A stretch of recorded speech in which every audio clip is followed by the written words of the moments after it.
for the people watching, so you went 3,500, right, to then 30,000 rev, right? What do you think? What would you attribute, like, if you were to say like three things? What would you attribute that massive difference, like that massive jump, that and that exponential growth that you mentioned? When I first joined your mentorship back in April last year, it was like I had systems for outreach, and I was booking in appointments, but it was like not as consistently. And I kind of my systems was like, looking back, you could clearly tell that I just taken one course and I was just going balls to the wall with it and Mm. like really smashing my head against the desk Mm. every day. But then you showed me a different side of outreach where it's like a lot more automated, not automated, but like I was able to shave time off essentially. And that's like the most valuable thing, right? Like to be able to just spend some money and save time, that's like the best thing. Mm. Um, sorry, I don't know if you can hear that outside. No, that's true. That's good. Okay. So once I got that system up and running, I was able to get my second client. And that was what kind of got the ball rolling. And I feel like the reason why I was able to do quite well last year is not actually because the rate at which I was able to acquire clients, because I mean, I only signed 5 last year, but it's actually entirely to do with my retention. So my first ever client, I still have him. Out of the 5 clients I signed, 2 of them, one of them I signed out of scarcity, which didn't pan out. Mm. They weren't the right fit.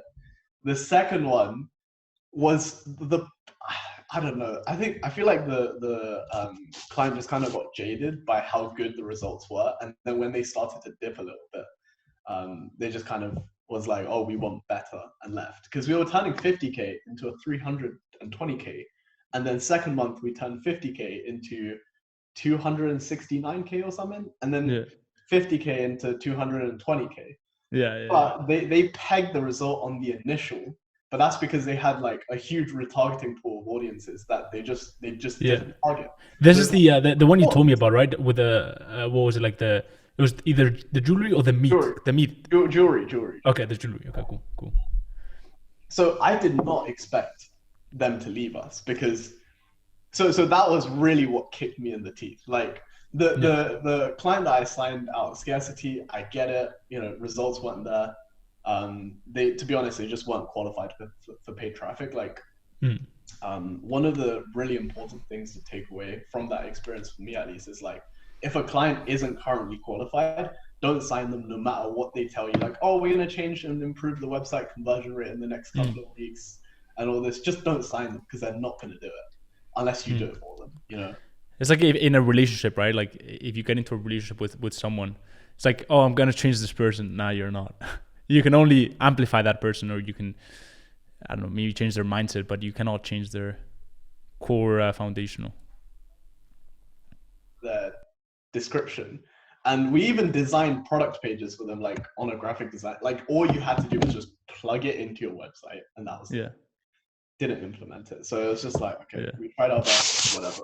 But then that client that left us, the one we were getting sick results for, I feel like it's just a case of I didn't set expectations well enough. Yeah. And that in turn really hurt the feelings of my media buyer, I guess, which ultimately led to the reason why he left. But looking back, I mean, he left for his own reasons, and it shows that looking in hindsight, it was probably not a good fit anyways long term. So yeah, man. What, with Works the out. media buyer? Yeah, I guess. I mean, I feel like if I mean, him leaving was kind of the straw that broke the camel's back for me, in terms of me realizing that, okay, I don't want to stick with just ads and email. I want to do just email, you Yeah. know. Okay. So I started doing just email. So I'm really thankful for that, actually. Yeah. Yeah. Even though it was mad stressful.